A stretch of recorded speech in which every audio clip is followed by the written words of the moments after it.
আমরা চলে এসেছি চকবাজারে। রমজান চলছে এবং চকবাজারে শুরু হয়ে গেছে বেচাকেনা, বিপুল মানুষের সমাগম।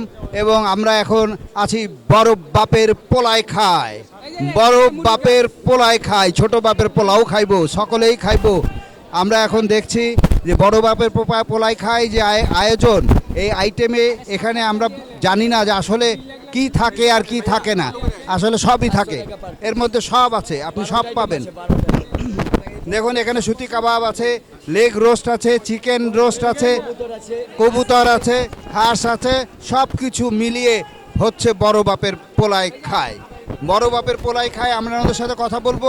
আপনারা কত বছর ধরে ব্যবসা করছেন ভাইয়া? এটা ব্যবসা করছে ৭৮ বছর ধরে। আমার দাদা করে আইছে, আমার বাপে করে শেখ চুরার ভর্তা করে বেচছে, কাঠল পাতার দাওনাতে দিছে।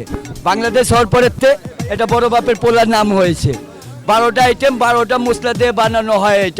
এটা কোনো গরু মাংস মিক্স হয় না। হিন্দু, মুসলিম, খ্রিস্টান এটা সবাই খায়, সবার জন্য খাওয়া, সবার জন্য খাওয়া।